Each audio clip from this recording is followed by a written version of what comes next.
We're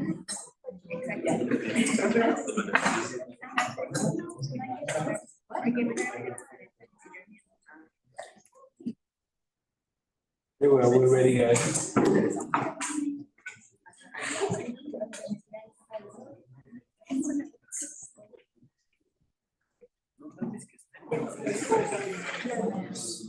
morning, everyone. We're about to start our program, so we would like to ask our public to place your cell phones in silence or in vibrator mode and take your seats. Thank you.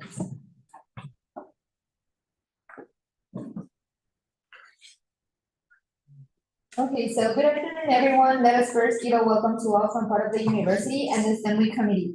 It is a pleasure having you with us today to talk about this important topic. My name is Yamile Lopez, and I will serve as the moderator along with my peer, Karina Villalobos. First, we are pleased to introduce Master María Miguelena, has a Master in Artificial Intelligence and a Bachelor of Mathematics. Is centered in Programming and Applying Mathematics to Computational Problems and Digital Image Processing. Thank you. Good morning. So we are delighted to introduce Bachelor in Science Alejandro González, has a bachelor's degree in Administrative Informatics, a technical diploma in Digital Electronics, had worked as develops, products, system administrator, developer, database administrator, web developer, data scientist, and data modeler. Please give a round of applause. Hello, thank you for having me. It's a pleasure to present Dr. Marisol del Rio. Just after completing her bachelor degree, Dr. del Rio began teaching at the Polytechnic University of Madrid. Later, she obtained a scholarship to pursue a doctorate in the Canary Islands. Upon completing it, she decided to come to Mexico to develop her career both in the field of research and teaching. She taught physics and mathematics in Guanajuato, in the UGTO, and Puebla, in the UPAE, ITSA, ITES, at the undergraduate level, and radio astronomy at the postgrad level at the UNALO. Please give her a round of applause.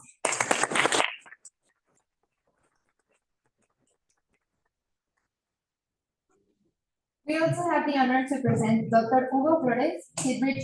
His research focuses on Bayesian inverse problems combined with mathematical, statistical, and computational tools in epidemiology, medical imaging, and microbial communities. Please give a round of applause.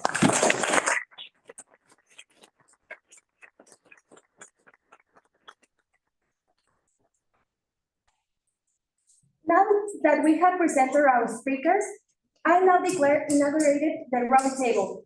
We want to remind the participants that they will have a time of 5 minutes maximum to answer their questions.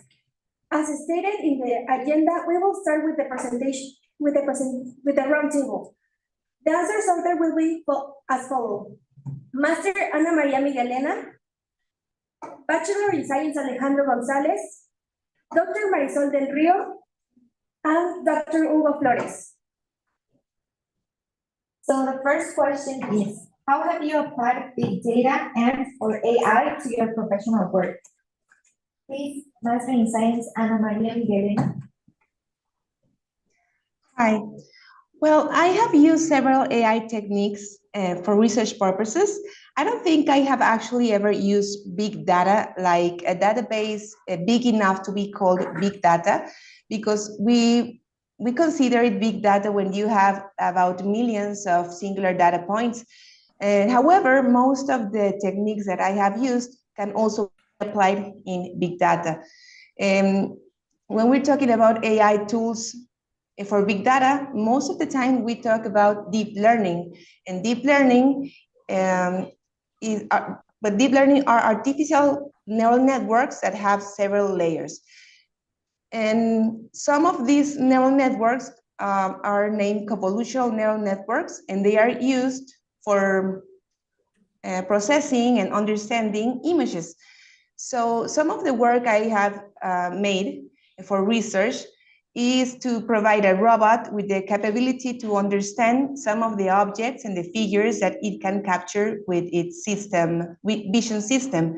You know, the robot has cameras instead of eyes, And with the cameras, it can capture video, and these videos can be separated in images. And all of these images can be processed with convolutional neural networks to perform some perception task. This can be recognition of some object. So for example, if we want a robot to recognize, let's say, a table, we need to train a convolutional neural network with a lot of images of tables, for example, right? So when you already have a neural network that is trained for this task, you can then use it in the vision, in the system vision of the robot, so that it can recognize a table or any other object around, and so perform some task like going to our seat or avoid it, or maybe if it's an object that is looking for, maybe try to grab it or say something about it. So most of the applications I have worked with are related with computer vision. Also, some other AI techniques that are not necessarily deep learning that I've used are related with machine learning for segmenting images. That means that we take a set of images and we are processing them to understand what is inside of them and to create segments. In this case, I have worked with understanding what the counters of objects are, and then these counters can be used to detect other objects, like, for example, with the robot when it's trying to understand all the things that are around. So, well, to summarize, I don't think I've ever used like big enough data sets to call them big data, but some AI techniques that can be used with big data are the ones I've used with computer vision. Thank you very much for your participation. Please, Bachelor in Science, Alejandro González.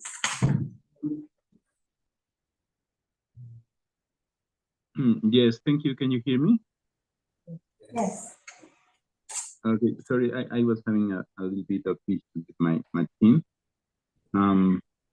Just give me a second. I'm connecting with another device.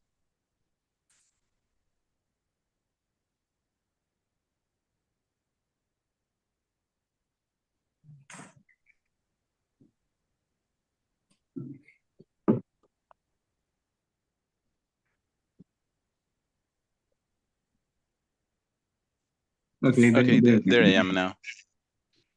Just a second.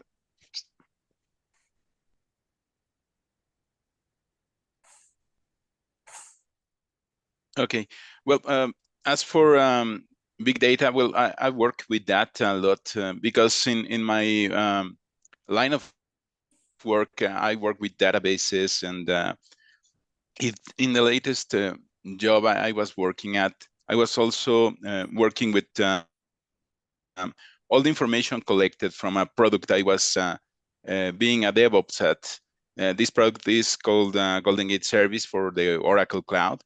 And we collected tons of data, meaning logs for all of the different parts of the application, for each customer, for each region, because Oracle has a immense cloud spanning lots of regions across all the world.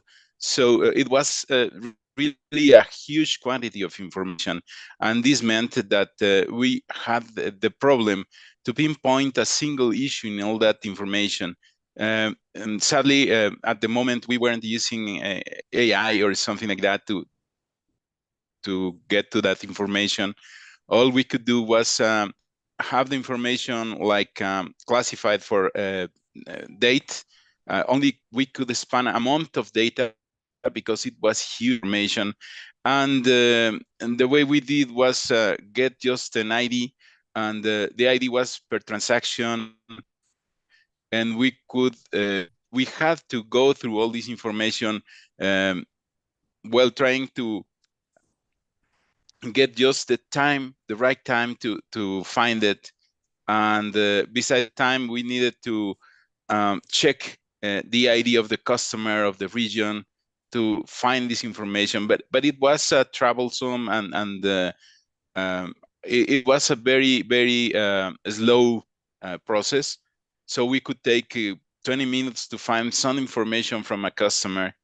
This big data is something that we have every day now, because the world is creating huge quantities of information, but we need to find a way to make it better, and and find a way to get to that information quicker.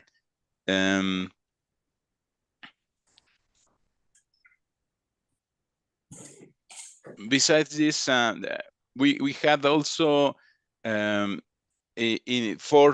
the support we were giving to customers, we needed to find specific information for the problem the customer might have. And this was also in a huge quantity of information that the company has in different sites. And they tried to have a product for using machine learning called Einstein, but it was not really good. So it was very cumbersome to try and find some information. You needed to ping a guru because they knew where the information was, and then you're required to get to that information after they sent you the link. And sometimes they only know the information, but they don't have it in some other place, and it was really a mess. So I realized that later the CEO of the company requested us to give proposals how to use AI to improve our work and every day.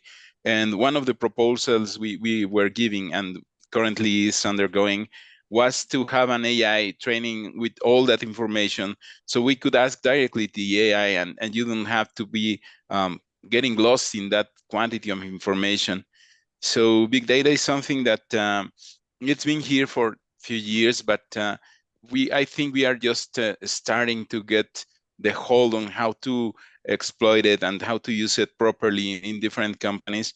Even so, some of them are at the point of this, but many of them are still not there. And I think it's something we need to have people well versed in big data, and so they can understand how the information is stored. Well, this is my experience with big data. Usually the companies, it all started with Hadoop. It's a file system, and also it's a way to store information, but not many people understands how it works. So it's been kind of a big leap between the way the information is stored and the proper exploitation of this information. But it's being reduced, and I believe that with the coming of the generative AIs and the way they can learn, we can have this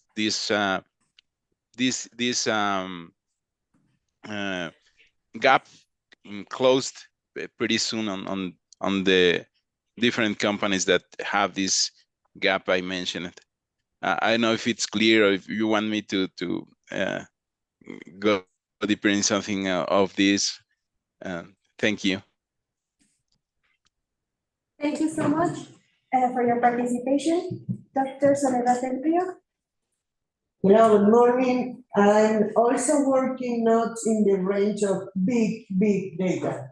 I'm not working in the range of millions, but only thousands of points or only thousands of data.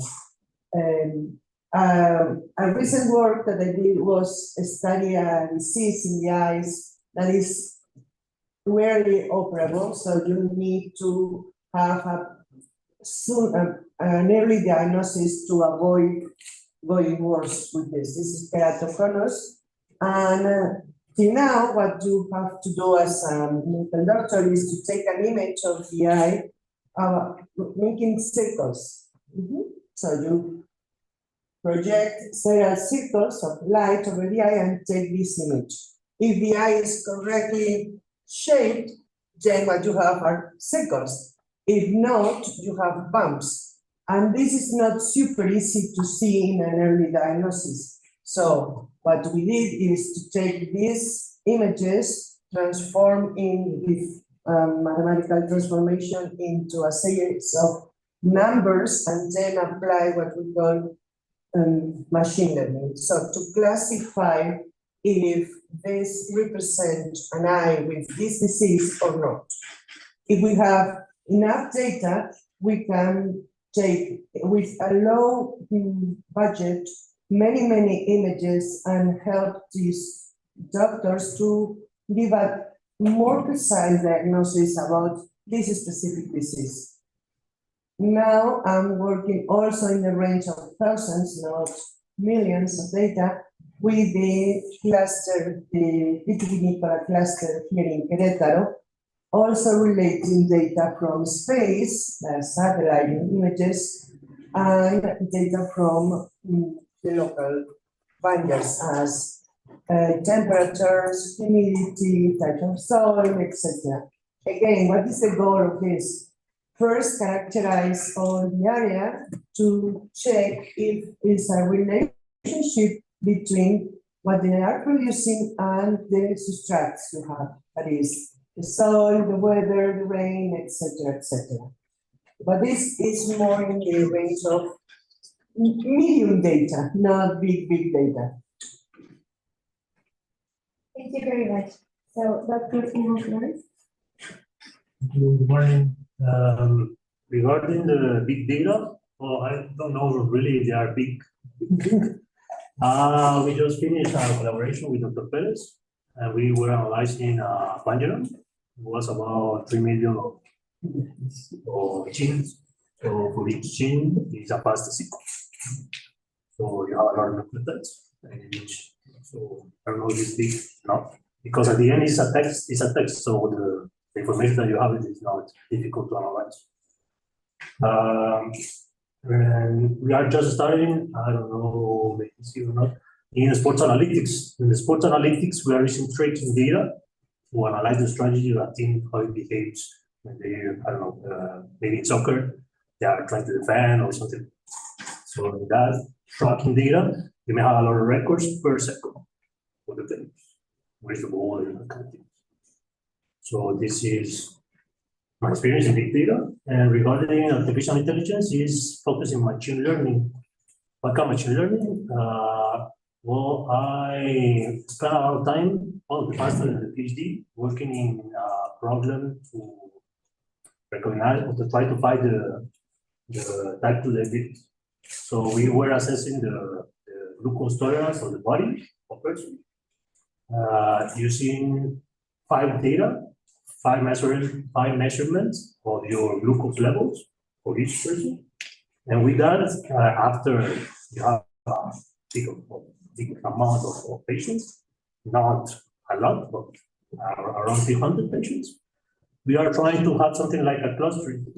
What is a clustering? It's pretty much you would like to have some groups with common features, common characteristics. We use a cluster in there, or at the same time, we use a support vector machine. What is a support vector machine? Is pretty much the simple case is you have all the points there in a plane, and you are looking for a line to split both two groups. Pretty much. Thank you, Dr. Hugo. The second question is, why should the students learn how to work with big data? What are the opportunities?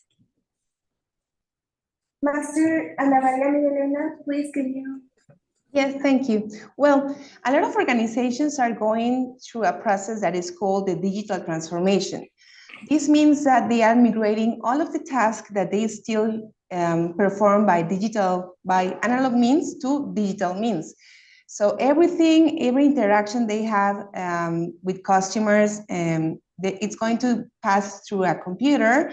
That means that the possibility of storing a lot of data with every interaction.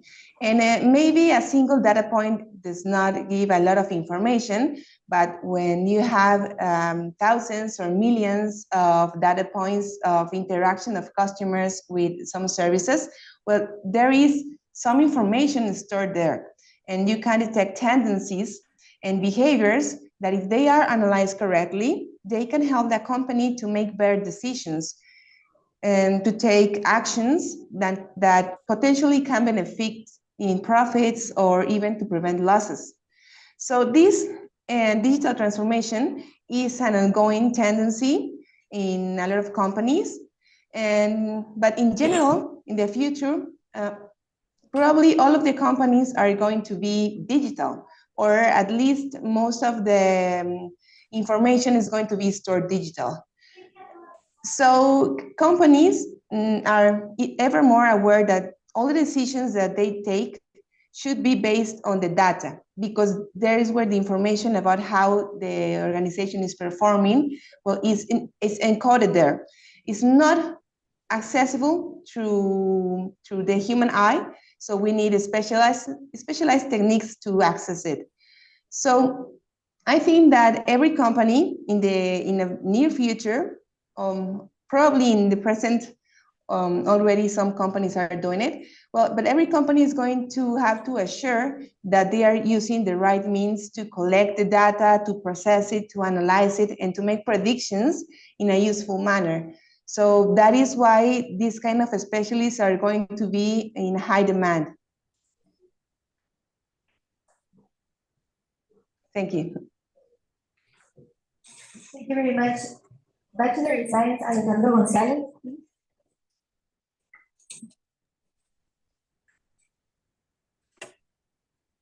Yes, thank you. Well, in my experience, currently the big companies have currently the issue to work with lots of information, terabytes and terabytes, and even sometimes petabytes or exabytes of information, because as you know, in companies as Microsoft, Google, they are collecting all the information they can from you, Facebook, to mention some of them. So big data, it's something that it's not only on the future, but it's already here. So the opportunities we have to work with big data are quite a lot. If you have the opportunity of learning how to work with the big data, it will equip you with the skills that are highly sought in today's market. Various industries, for example, data analysis, machine learning, business intelligence, need to tap into huge quantities of information. As mentioned before, there's an issue for many companies currently because they are collecting so much information you can easily get lost, and if not properly managed, you can really get lost in that information trying to search for something. It be a tendency, it be a specific data. So it's pretty important that you if you have the opportunity to learn these different technologies. The de facto to-go engines today are Hadoop and MapReduce that enable you to work with these huge quantities of information. For example, Twitter had a platform called Hive.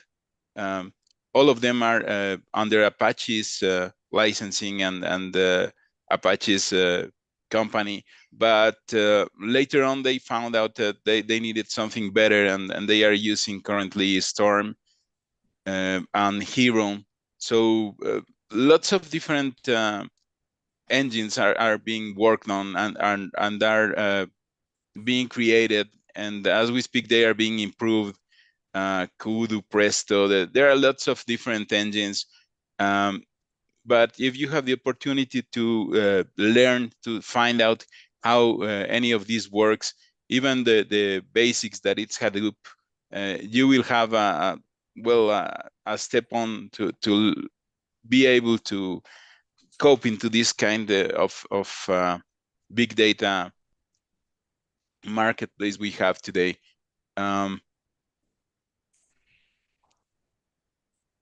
And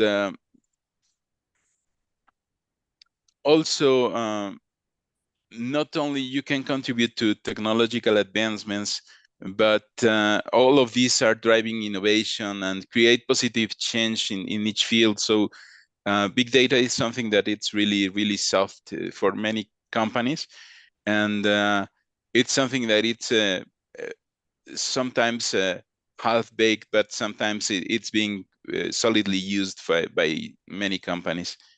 And well, this is it for me. Thank you very much. Thank you. Dr. Soledad del Rio, please. I would like to put an example just to understand why we should be prepared to use big data, basically. So imagine you are in the business of selling houses. If the price of the houses were based only in the square meters, then you have just a linear regression. The larger the house, the more expensive. But you know that depends on also where is the schools that you have around, the materials you have in the house, and you have a huge list to manage, to calculate this price. That you can do by eye, yes, but if you have a business about that, you cannot lose your time calculating by eye and losing money.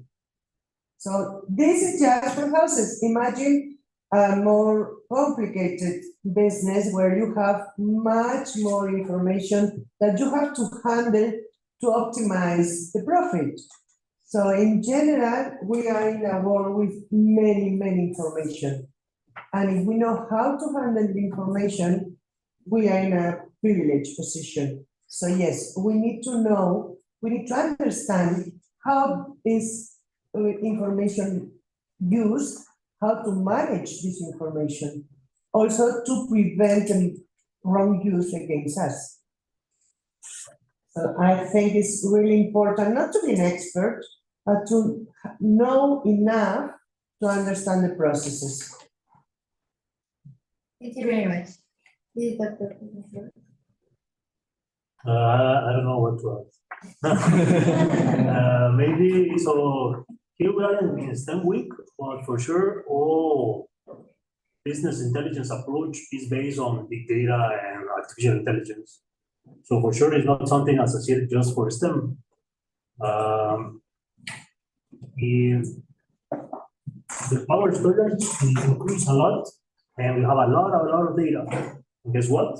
There are a lot of data that they are not useful to take decisions. So you have a lot of data, but you need to learn how to recognize which ones are useful to take the decision. And now all the decision-making process is data-oriented. So the way to justify this is a good idea to add some basic knowledge about it. And after that, you decide, okay, I would like to become an expert, or oh, no, I know enough. I'm happy with that. Now, regarding the job opportunities, we are in an unbalanced situation right now. For instance, there is a very high demand for these skills, but the offer is not that high yet. So it's a very opportunity. Okay, thank you very much. So the third question is, how do you see artificial intelligence and machine learning transforming how we interact and leverage databases in the future? Please, Master in Science, María Miguelena. Thank you. Well, you have to know that it's always a computer is going to be faster than a person or a group of people to make a decision, and even more if this is a decision based on data. So not every decision can be made by computers or by AI, but it's going to be always faster if we have solutions implemented to create strategies. Then maybe the last decision or the very important decisions are going to be taken by the people, by the directors. But if we can have these strategies created for us in advance, then maybe we can have more quickly solutions for problems or to create better outcomes.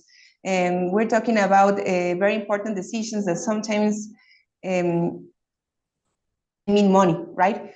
So I think that in the future, every company is going to be storing a lot of data, and they're going to have artificial intelligence tools implemented to make quickly adjustments and suggestions and strategies.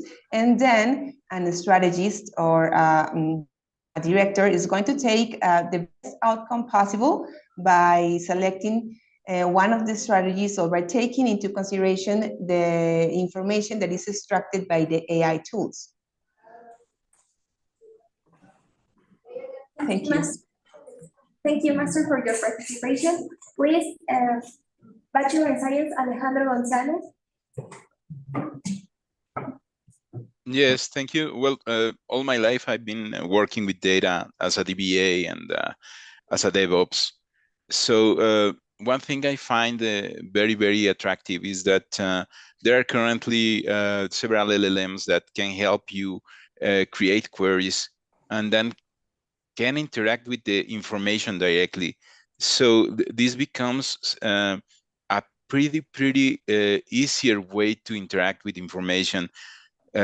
Previously, as in my case, you need to learn at least if you're going to interact with structured information in a relational database, like Oracle, like MySQL, like SQL Server, then you need to learn the structured query language, SQL.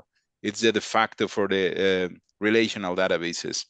And I find out that it's no longer the case. You can just chat with interconnected machine that has access to your database, and the questions you do in plain English, in Spanish, in any language, are going to be directly satisfied by the machine, because it is going to create the SQL instruction that retrieves the information you require. So this is a huge transformation, a huge change for the industry, because it's not only big data, because it's the way we interact with all this information and the way the machines can help you out about this.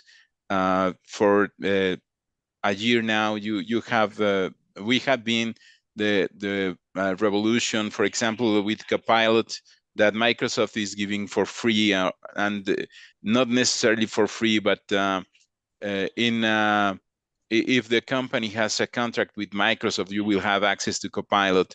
And it's not only going to help you create code, but it's also going to help you create queries for your database.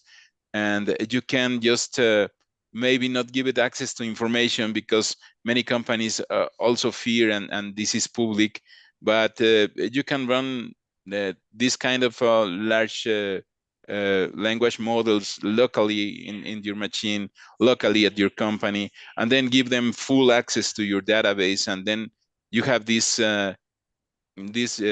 gap closed. You don't require a DBA, you don't require a person to create this kind of queries, and they can even find trends or analyze the information for you. And they fail. They are not completely capable of doing the things correctly currently, but they can help you out a lot in closing these gaps, and even help you learn about how to use the SQL language.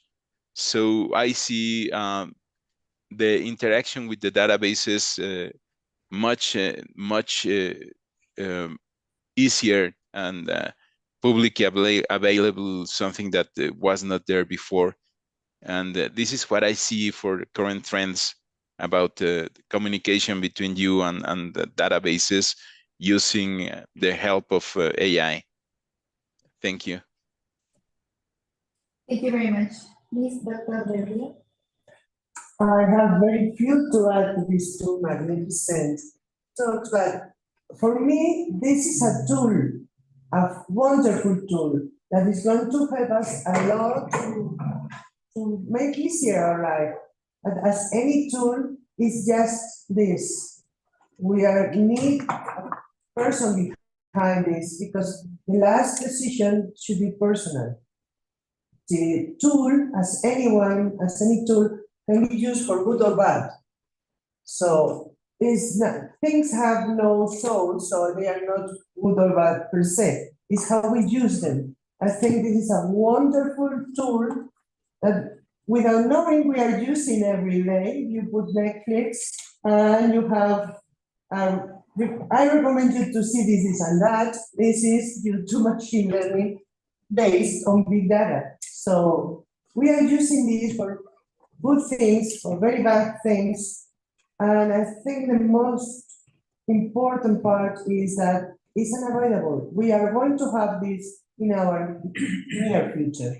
So we need to learn how to live with that. Thank you. Thank you, Dr. Fabio and Dr. Flores. So regarding the interaction with a database, I would like to have a platform in some years that we can interact with the platform. I don't know, I imagine something like you can wear something like a helmet, some glasses, and when you can interact, this is my question. I would like to see what information do you have. What kind of questions can we address? What kind of visualization can we have in this data? What kind of limitations? Which results are statistically significant and which one are not? But in the interaction alive there in the platform associated with each data. I don't know if this is a sci-fi, but I haven't. But I would like something interactive. I'm completely sure that we can develop that kind of platform for each database. And I don't know, this is what I would like to have, because at the end, we spend a lot of time making the review, analyzing articles to see the result, we can reproduce the result or not. And at the end, if we use the AI for trying to manage better the time, I think it will be, at least for me, will be. Thank you, Doctor. To conclude with a round of questions, is the disruption that generative AI is causing in all creative areas is something we should worry about? Well, I wouldn't say that we should worry about it. I will use different words. I will say that we should be aware and we should also care about it because, well, we're talking about human rights. We also have to be informed about it and prepared because the way we do things are already changing and it's going to continue changing. So, well, we need to adapt because the way we are experiencing all these changes is going to demand us that we change the way we create also. So I think that anyway, we should not worry too much because even though AI tools are very powerful, we still need the artists and the creators so that they can make pieces that can be perceived as profound, provocative, smart, or relatable with the human experience. So even though we have these new tools and they can create things that sound very interesting or that are very well structured, it's not necessarily a creative work because the computer is only making combinations of things that already exist. So I think that even though we need to protect human rights and be aware that these tools should not replace human labor, we also don't have to worry that much because we are going to continue to consume the real good art and all kinds of human expressions. But we also have to be aware that we have to adapt the way we create. For example, if anyone is a writer or likes to write, maybe we have to be aware that now everyone has the access to, let's say, ChatGPT, right? So you can use it to get inspiration, to get out of a creator's block, to improve your idea, not to create something as a final product, but as a mean to work on it and then create something that is using your creativity, but maybe aided with some of these tools. So, well, I think that in summary, to be successful in any profession, we have to use these new tools to enhance our productivity. Because, well, although we have to protect the human rights and be aware that this is going to be accessible for everyone, so if we want to be successful, we also have to obtain all the benefits from this technology to be competitive in any field. Thank you very much. Please, Doctor in Science, Alejandro González. Yes, thank you. Well, sadly, as mentioned before, these are not good or bad tools, but they can be used for bad. So right now, for example, we find out that Amazon, it's banning the ebooks made by AIs. And they are banning them because there was an overexploitation of it. And there were people that were creating 3-5 books a day and uploading them, but without looking for quality or looking for real improvement or real innovation in their writings. They were just asking AIs to create text and then publishing them as ebooks. A few days ago, OpenAI showcased Sora, a platform that can create videos of up to a minute currently. But a year ago, you were seeing a video created by an AI, and it was nothing to worry about. It was they couldn't figure out, for example, hands. They couldn't figure out how to create realistic things. But if you search in Twitter, in X for now, for Sora, and you will find videos that are stunning. I mean, if you know what you're looking for, you will find that they are AI created, but otherwise, and if you look casually, you will not find out about them. There were, in a contest of artists, an artist requested an AI to create several pictures, and he presented them as if they were his own, and he won. And it was not created by him, but by an AI. So I think we shouldn't be worried really, but we should be aware that this is going to be a tool that can be misused, and we should be able to work with it and find out how to leverage it to use it ourselves. Currently, if you, for example, for creating pictures, you go to Leonardo AI, you can rightfully request the platform to create a piece of art in Leonardo's way, as Leonardo da Vinci did. And it will do a pretty good job. You will find out. You can try it for free, and it's they are things that are growing up and by leaps and bounds in few times. So I think it's going to be disruptive, because it's currently being, as in the case of the ebooks by Amazon. There are marketplaces that only have AI books, and there are marketplaces that sell you AI created things. But you can do that yourself if you know how to do that. You can even have your own AI in your machine. And so I think this is going to be part of the future. We are going to have these AIs available, these LLMs that can help us in many ways. But we need to be aware of that. And we need to be also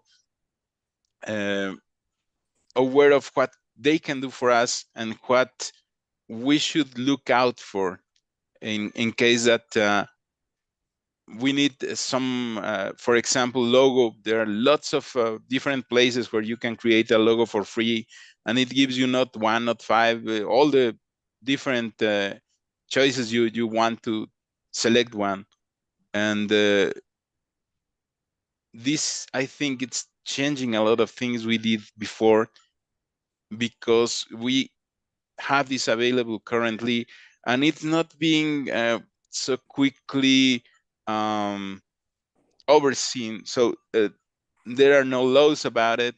They are just starting to think how to cope with it. So I think this is going to be a huge change in many different areas. And for example, if you use Windows, you go to the Edge browser, you can ask Copilot to create you a picture of whatever you want. And using the right prompt, you can have very beautiful pictures. But if you don't know about this, you can get surprised by people doing things that maybe they shouldn't be doing that. And well, I think it's the future now here. And we need to learn how to cope with it, and then we need to learn how to use it and leverage it in our daily lives. Thank you. Thank you very much. Please, Dr. Del Rio. Following this line, I think we are in the childhood of these technologies. As anyone in the childhood, we are doing stupid things, not just mistakes. But we are learning how to use, we are learning how to regulate these cases. And imagine, we cannot everyone have a designer dress. But thanks to machines, now we have cheaper versions that we can buy. We cannot have a Leonardo painting in our house, but maybe we can have cheaper versions. So this is a way to make more democratic expensive things. It's not the same to have a poster and a proper painting. But sometimes we want to have something beautiful in our world. So it's not everything bad. We're going to be artists always, much more important than our poster. But we want to have beautiful things, and I think this is a way to have them with a very few money on it. So I like this evolution, and hopefully it's going to go for better. Thank you very much.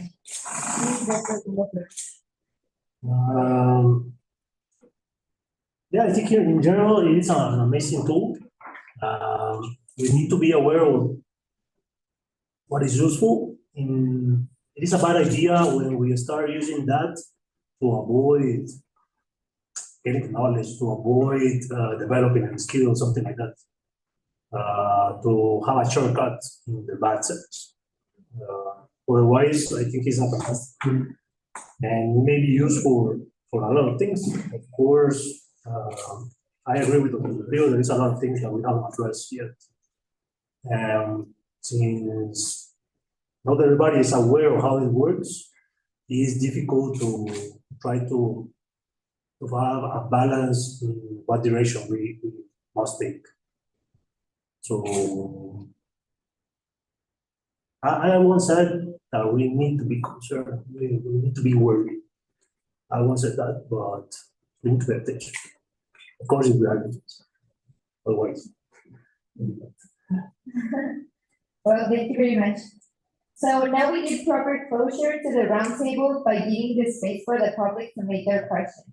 Please feel free to participate by raising your hands. Yes. I do. Well, it's something that I believe is something that Professor Ana Maria mentioned, is that these things, they cannot create new knowledge, right? Because it's basically a set of algorithms that they can create based on what it is done, right? So if you want to be safe in terms that these things cannot take your job, what you need to do is precisely to hone the skills that you need to create new knowledge, right? Because that's the things that these things cannot do. And in order to be able to do so, what you need to do is to use this in a clever way, right? So you don't have to allow these things to avoid getting skills, getting knowledge, right? Because right now it is really easy, right? The temptation to just go and use these things to avoid doing certain exercises that will hone your skills. And you need to be careful with that, right? So you need to embrace this new technology. It's an amazing tool, right? But you cannot allow this thing to take the opportunity for you to learn things, right? And I think that that's key. If you want to learn how to use these things, you need to consume skills. And in that sense, my question to these experts is: what are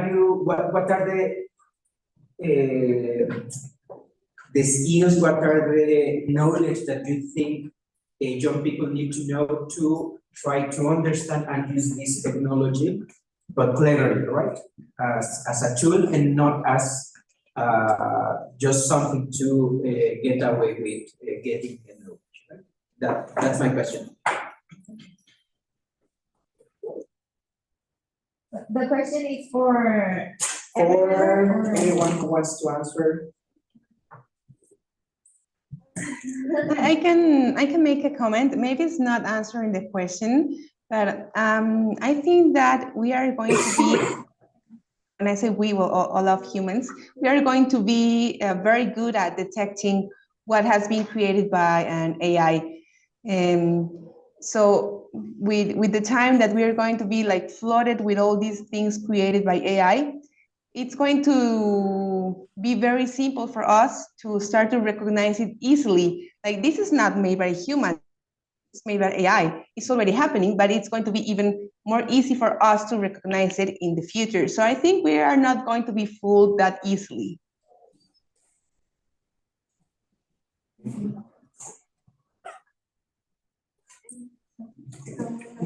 And Okay, the skills you need to develop are the skills related mainly with your work. And as any tool, you can use a tool to improve what you are doing. So it's not the same to paint a wall with a tiny brush than with a large one. So use a large one, but paint the wall. So with this, it's exactly the same. Sometimes you need a little bit help to improve what you are doing. But you cannot say, okay, do the work for me, because the brush, you cannot say the brush, to paint the wall for me. So this is the idea. Use as a help, of course, because it's a tool. But you don't want to lose your work, your life, in hands of a robots that is going to do your work, okay? So this is science fiction? No, but use a tool as any tool, cleverly. So, Bachelor in Science, Alejandro González, you wanted to add something? And yeah, well, for the first reply, I'd like to disagree. I don't think we're going to be able to distinguish between things created by AI and things created by humans, because the point here is that LLMs have been trained with trillions of data, and they are only improving.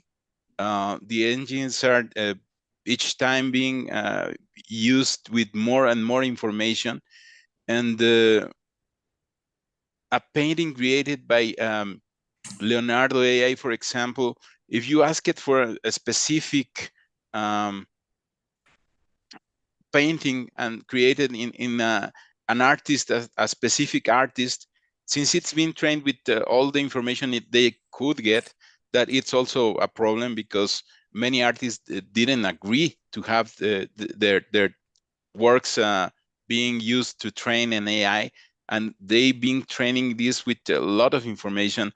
You can ask it to create it in any style you want, and even now we have machines that can use real oil paintings to create the impression. So as the teacher was saying, we can have in our whole a painting created with oils, and that is not created by any human, and not necessarily it's a copy of one, but it can be an original created in the style of any artist. And yeah, I know that a year ago you could easily find out what was created by an AI, what was not created by an AI. But I've seen this transformation, this improvement, where sometimes you cannot really easily find out what was created by an AI, what was not.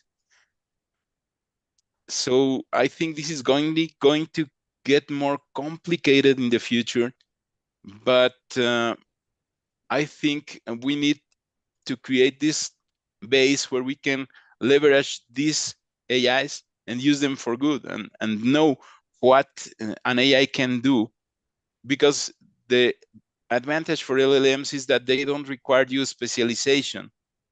Yeah, there's the prompting and knowing how to ask for specific things, but the beautiful part is that you only need to know how to speak to interact with them. You don't require a set of skills to work with current LLMs, and they are also specializing them. You have LLMs to create music, you have LLMs to create videos, you have LLMs to create synthesized voice.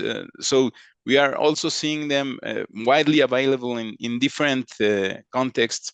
You have now LLMs that help you not only correct your syntax, but also your grammar, and even help you in fulfilling some text.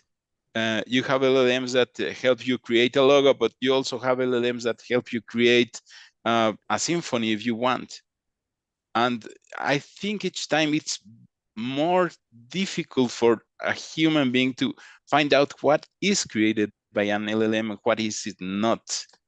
Or at least that's what I've seen lately with all the fields I've been researching. Thank you. Well, if I may reply, I don't disagree with you, of course, but I think that maybe I'm being optimistic, but I think that we are going to evolve the way we appreciate things, and the way also that new artists are going to be creating things. And that's why, as I say, maybe I'm optimistic. I do believe that we are going to also learn how to recognize them. Maybe now this technology is very new and we are very impressed by it, and I'm impressed by it too. But I think we are going to learn how to recognize it. Maybe not, but well, I like to be a little bit optimistic about it. Thank you. Doctors, do you want to add something? Everyone else in the audience wants to make another question?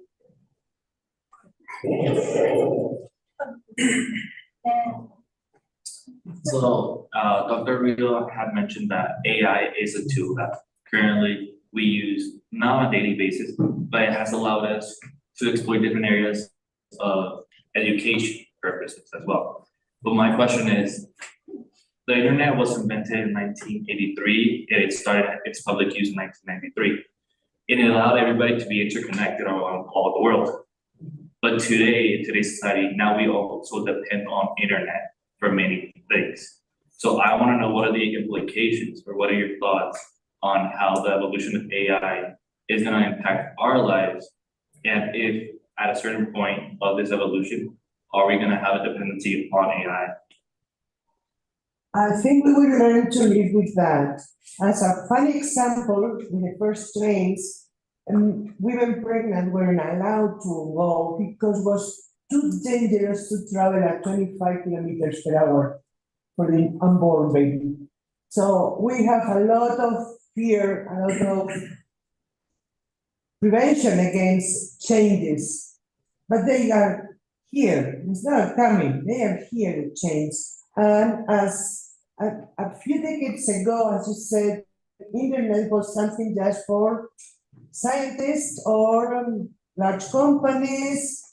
Computers were not for everyone. You couldn't buy a computer by yourself because it was super expensive. But now it's in our lives as a normal thing. Okay, so maybe now we are dealing with fears about the misuse of artificial intelligence, of course, but as I told you before, when you switch on Netflix, you have a series of recommendations based on artificial intelligence. And it's not weird. So it's something that step by step we are going to have in our everyday life. And always, as humans, always we are going to afraid of changes. Because someone is going to lose their jobs. So yes, but someone is going to find a new job. Some artists could be afraid of, oh my God, cannot be as famous as I could. But others are going to find a way to exploit these things in order to do beautiful things as a new way to do art. So I'm not afraid about these changes. I think it's normal that in general we have some fear about the change because we are comfortable in our area and we need to change to evolve. Professor, you had a question? Yes, I have two questions. The first one is, well, collecting and storing data requires a lot of energy. So this contributes somehow negatively to the, let's say, footprint of the company. So probably there's something already being done about it, I don't know, or if not, what can we do about it? So that would be my first question. And the second one, you are experts on this area. And what about if you could be also a policymaker? What could you do about the regulations and ethics towards the misuse of information? Those are my questions. Well, I'm too naive to answer any of these things. So, regarding the footprint, I'm not aware, honestly. I haven't. I only think that, well, you're saying that a lot of data it's going to somehow have an impact, right? But think about paper. All the data that is not stored digitally would have been stored in paper with analog means. So maybe, I don't know, it's some kind of replacement, but also I'm not an expert about that. I don't know much about it.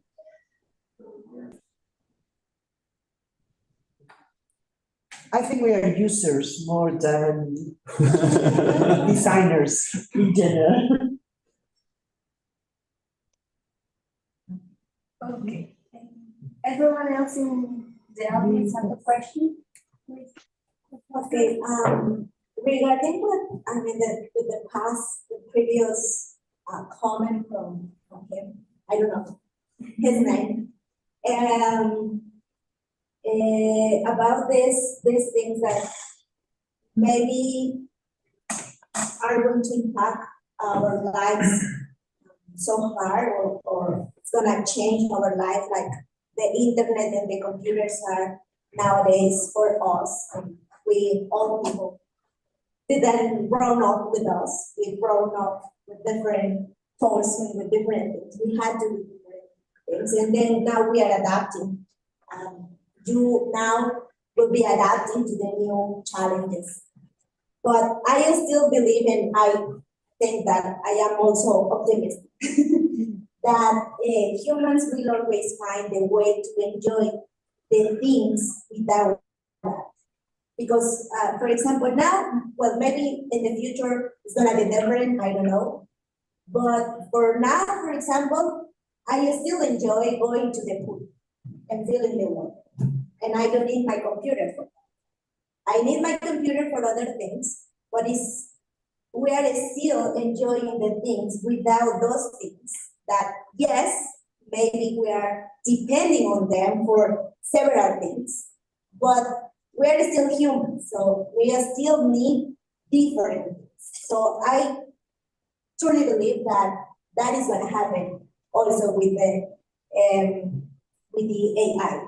Because eventually, even though we are being surrounded by that, we're still humans. So we are still going to have those needs as humans. I don't know, maybe in the future we will find a way for just feeling like we are in the pool, even if we are just it.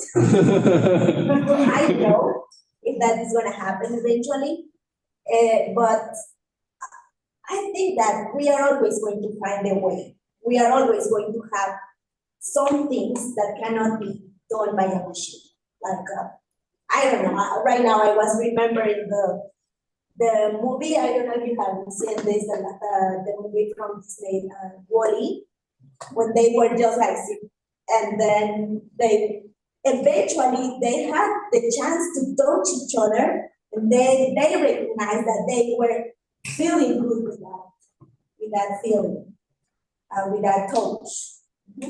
So I think that is going to happen. If sometimes eventually we are surrounded by that and we are lost for a while, I think we will eventually find a way again to enjoy the things without being on a dependency on those things. Because I think I am still enjoying different things than my cell phone. Of course I enjoy my cell phone, and of course I enjoy scrolling sometimes, yeah, well, it's useful. But I also enjoy different things, like talking with my friends or like talking. Okay. So I think we are gonna find it. I am convinced. And the other thing is, I really encourage you, students, well, everyone, but especially young people, to learn programming. Okay, I know sometimes it's not gonna be easy for some of you, but if you want to be a little bit more immersed in this thing, even if you learn just the basic things, you're gonna understand better how the tools are working. And also because sometimes, well, right now we have access to different tools easily and without paying. But even though, for example, well, when I was talking to Dr. Flores, that he was telling me that in biology or in biotech, another person was proposing to use a software for creating beautiful pictures, but you have to pay for it. So I really encourage you in this context to at least learn how to program, even if it's just the basic things. Learn that, because that is going to be so useful nowadays and in the future. So if you become an expert, pretty good. If you don't, it's okay. But I think this is one of the tools and one of the skills that you are going to use a lot for creating it. Because as Dr. Velázquez mentioned, this artificial intelligence is based on the knowledge already built. But if you don't want to be replaced, you have to create new things. Then programming, it's gonna be a good option for you. Doesn't matter the area. Doesn't matter if you are in Stratcom or if you are in business or if you are in STEM media. You are gonna use this. So it's a good idea that you learn how to do it. And when you see like a workshop or like a conference, go ahead, okay? Because outside, in the real world, nobody's gonna take the time for teaching. So if you have the opportunity now while you are passing through the university, take those opportunities to learn as much as possible how to program, doesn't matter the language, and how to create new things by yourself. You have the chance to do this while you are passing through the university. Thanks for the question. So another comment if you don't know what. I mean, you were like looking. Should we ask another thing or not? So I have one more comment. Because the example of the book reminded me of something. We are talking about art done by AI, but we haven't, probably the discussion about art, it's not only consuming art, but also making art. And those good things are related to doing art, because we use art to express things. And if we use art as a tool to feel good, to say things, then AI is not going to be in the middle of it. So that was my comment. Very much. So, Regarding the idea of the policy that you mentioned, I don't think we have enough knowledge to propose a policy yet. In particular, the things are changing very fast. We don't understand everything. And in my understanding, you are the expert in policies. You know about policies, but when you propose a policy, you expect to spend some time to try to assess what is the consequence of the policy, right? Or not? I don't know. So since in these topics, everything is changing too fast, I don't think we are prepared to propose a policy. Yes, but for sure, we don't want to propose today something and 1 year changing again and another year changing again. That's gonna sit. But yeah, I think we are not there yet. Thank you very much. We thank everyone for their questions and their comments. We would also like to thank the time given to all of our participants, and we would like you to give you we would like to give you a present. No, we will get it to them, to the ones that are. yes. And for the ones that are online, we will also make it up to you. We will get them to you in time. Thank you very much. Thank you very much. With this, we can give a proper closure to the roundtable. Thank you for your time, and we hope to see you next year in another edition of the roundtable. Have a nice day. Okay?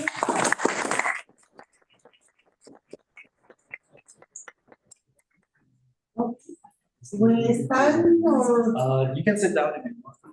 Thanks.